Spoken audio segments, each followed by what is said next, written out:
What is going on, guys? It's another day out here in the shop getting some shit done. You know, another one of those days. The weather's been fucking shit lately. Look at this crap. Just brutal. Just brutal. So anyways, today I had to work this morning. Right after work, pulled the pit bike out and I washed it up. She's looking mint. Hell yeah, bud.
Alright, enough of the cinematic shots. Doesn't she just look sweet though? Doesn't it just look good? So, we're gonna put her in the shed real quick and then do some cleanup. Maybe we won't put it in the shed yet. Maybe we'll leave it empty so we can work around it. The shed's a mess and it needs some organizing, and shitty weather like this, I don't really feel like working on the Corolla. We'll do something maybe, but yeah, we got quite the mess going on in here. Been doing brake lines, as you can see there. Brake lines and fuel lines for the Corolla. Did a little bit of that. Oh my lord. Terrible. Terrible, fucking terrible. Oh dear God, I'm tripping over brake lines and fuel lines. Oh, the engine stand and the tool cart. The epic tool cart. With flat tires always. Always rocking these flat ass tires. Turbos laying about. This fucking whole set I got. Just chilling. Oh my lord. Would you look at that? Oh good God. Hopefully now you can see why I want to clean the shed. This is bad. This is getting too bad. So it has to be done. So we're gonna spend a little bit of time doing that, and then yeah, I'm not really too sure what I'll be up to, to be honest. I'm gonna start off with the tool bench, and then maybe we'll do a little bit of a bike breakdown on the Honda. Well, life and slash whatever the fuck you want to call it. But we'll go over it. But first, we gotta get some shit done.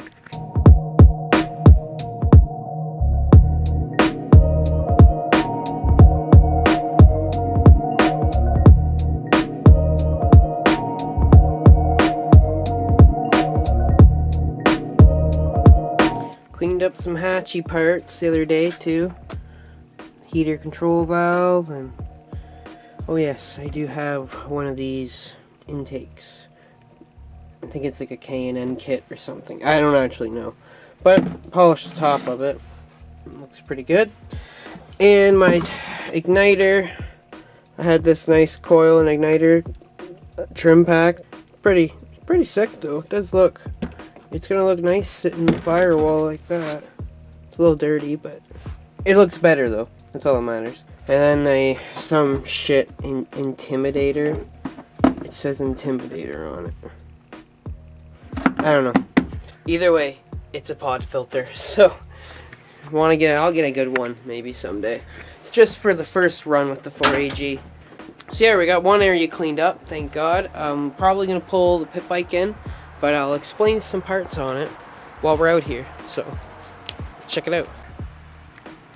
So the biggest question I'm guessing that everybody wants to know, not that many people have checked out the video, but is what is this thing? Like, what bike is it? Originally, this bike started out as a stock Sierra 50, and then I acquired a perimeter frame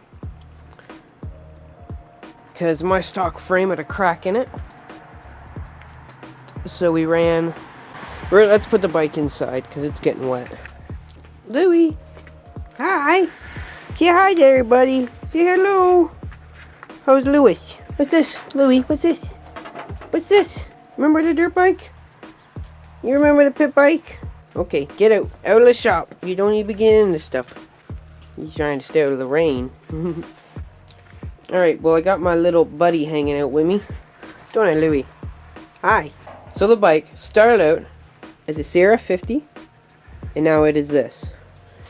Now, this is like a complete custom thrown together bike. So it's kind of cool, kind of unique. It's a pretty sick. It rips. It definitely rips. Obviously, the biggest difference is the frame. The frame, Louis. The bike started out as a Sierra 50. A stock Sierra 50, just like this one. Now, it wasn't a genuine Sierra 50, it was a China pit bike. And it didn't have the Life in 140 motor in it. So I had this shit pit bike, frame cracked, needed a new frame, wanted to go BBR, couldn't get one in my area, nor could I really afford to buy one new. So I found this frame on Kijiji, which is the Craigslist of Canada, it's just in case somebody didn't know that. And this frame, I end up picking up for 600 bucks with the forks. Didn't come with the wheels.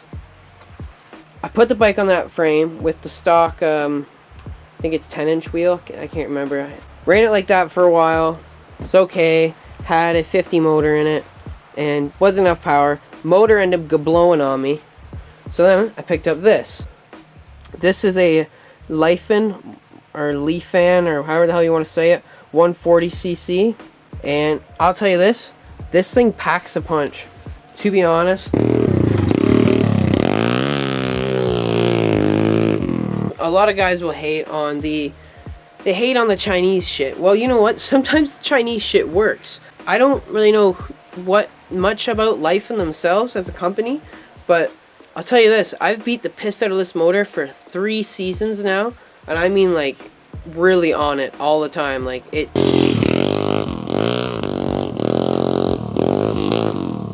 it's fun. I love it. And it's just now starting to burn a bit of oil, but it still runs strong and super sick. Like, it's dope. Just a thought for the people hating on these cheap. You can get these things for like 300-400 bucks. And they work. Like, so why hate? At least mine's worked. I've had very good luck with mine. So I'll put a picture up, but got green plastics, ran a kick-ass little green perimeter to go with my old race bike, my old KX250F. I'll put a picture of that on here somewhere too. So ran as a setup like that for a while, and I didn't like Sierra 50 body, like the seat and the way the plastic, just the way the bike felt with the perimeter frame. Didn't feel, well, like I felt good. Well, I guess it felt good with the stock wheels. But then I upgraded to the 14 front, 12 rear, and I got them cheap. They were a fucking eBay special. Bent it. Still straight though, so I haven't just been running it. We'll upgrade to something cool soon. So yeah, I ran it with these new wheels, with these Michelin Starcross tires, which not much left for tread on mine. So the bike, it felt good, it was quick. Got rid of the shit Chinese bars that were on it, whatever the SSR setup was, the stock SSR setup, and put these Pro Taper SE bars on, which came out sick. Love the way they feel, love the bend. It's pretty awesome. And then, because the Life in 140 also has a clutch, I picked up this MSR shifter for it. Yeah, so I ran it like that for a while. I really liked it. The bike handled really good, but, well, I don't know. It handled good, but I didn't like the seating position with the stock Sierra 50 style. It wasn't, I don't know, I really loved it for a while, and then I just never really felt fully comfortable on it. It always felt awkward. I guess that's the thing with pit bikes. They're supposed to feel awkward, supposed to be kind of funny, but sick at the same time, I guess. But like, I sold my race bike to fund the hatch and the GS builds. I got a good number for it. I then picked up a this shock back here. For those wondering about my suspension setup, this is the only trick about it. It's a Fast Ace shock. It's pretty fucking sick. I can't remember. It's the BFA 51 AR. So it's got about 40 clicks of adjustment for dampening, and the rest is done with preload with the spring, compressing it down. But it's a dope shock. I got it pretty dialed in. So then after running it like that for a while and kind of not enjoying it as much as I thought, I figured, well, you know, I've got a decent amount of money put into this bike now. I want to make it the way I like. So last spring, I end up going with the CRF 110 plastics, which I've never actually seen a CRF 110 in person. So I bought the plastics, and I was like, holy shit, like, they're big. Like, you know, I put them on the bike somewhat. I was like, damn, like, this is like way out of proportion. So to fit them, what I did was I moved the gas tank here about 2 inches, probably about that far, forward. As you can see here, I made a spacer and pulled it up forward. There's the original tank mount. So I pulled the tank forward an inch, and it needs to be, it's not really sitting the best right now. We'll go over it. It's got a bit of a gap there. Don't like that. It wasn't like that for first runs. And then I also, which I can't really see either, but in here, there's a mounting tab here for the tank in its original spot. I extended it out 2 inches too with a plate of steel. So I did that. I moved the tank forward, mounted the tank bolts into the stock tank that I had for the perimeter, and it fit a little better, but the holes did not line up with my rear subframe whatsoever. There you can see the subframe. When I did this build, I really didn't look into it. I kind of just went for it. Figured I could make it work. So what I did is I got the heat gun out, and because I had those attached there already, I was able to kind of line up where it would hit on the frame, and I just kind of matched the hole with it. Drilled it, threaded it, put a bolt in it, pulled it in, and then used the heat gun also again to line it up with this part of the frame. And it didn't really change how the bike looks. It still looks the same. I cut this up to slide through the frame here. Created this extra piece of metal in the end just so it didn't get some scrapage trying to pull wheelies. And I had to use some screws to really pull it into each other, but it's not really noticeable at all from far away, and it looks decent. That's the best I could get them lined up. Used the heat gun again to try to bring them together more, but couldn't get it perfect. This side's not too bad. You're probably wondering about this seat and why it looks so kind of demented. It doesn't look too bad, but it's kind of demented. But the seat is actually a CRF 150R seat.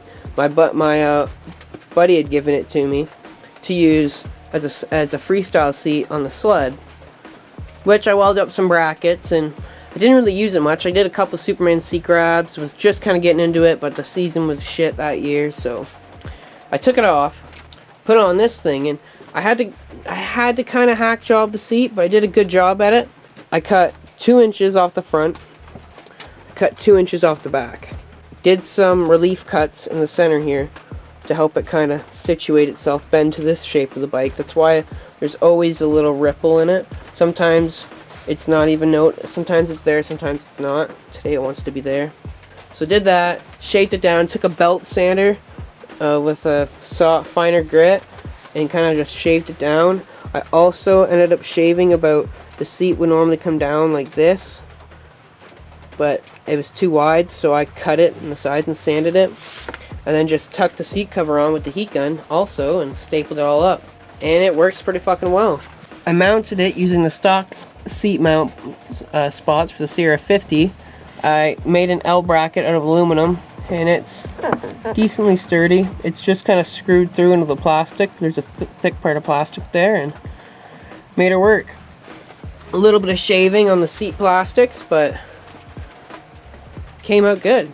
Looks decently proportional, and it's wider, so you can actually seat bounce on this thing and like feel comfy just trail riding it, so it's pretty sick. Also, if anybody's wondering about the exhaust, I picked up this exhaust on eBay. It's just a perimeter frame exhaust. Fit perfect, works mint. Probably gonna do something custom with it, but not for right now. Also, running a custom master cylinder. Well, this master cylinder is taken off a 2011 CRF 250R, and I made this custom bracket here, which came up pretty sick. Mounted it all up. It's still the M10 fitting banjo bolt. There it is. So I was able to use a stock banjo, and yeah, a lot better brake feel, definitely. Well, that's basically going to be it for this video, guys. I'm going to be making some brake lines for the Corolla, and for some reason my batteries are just so shit in this camera, and it's been charging for 3 days and it's got 25 minutes of battery life. Like, no, that's not gonna work. So before the battery dies, I just like to say thanks for watching, and I hope you guys are, I hope you guys like the Pitbike and are interested in it, and I'm totally free to answer questions about anything, so if you guys have any questions, I'm always here to answer. Till next time, it's Devin from PRC, and I'll do a proper build breakdown. We'll tear the bike down at some point this winter, and we'll do a good build up video. Hope you guys be looking forward to that, and take it easy. We out.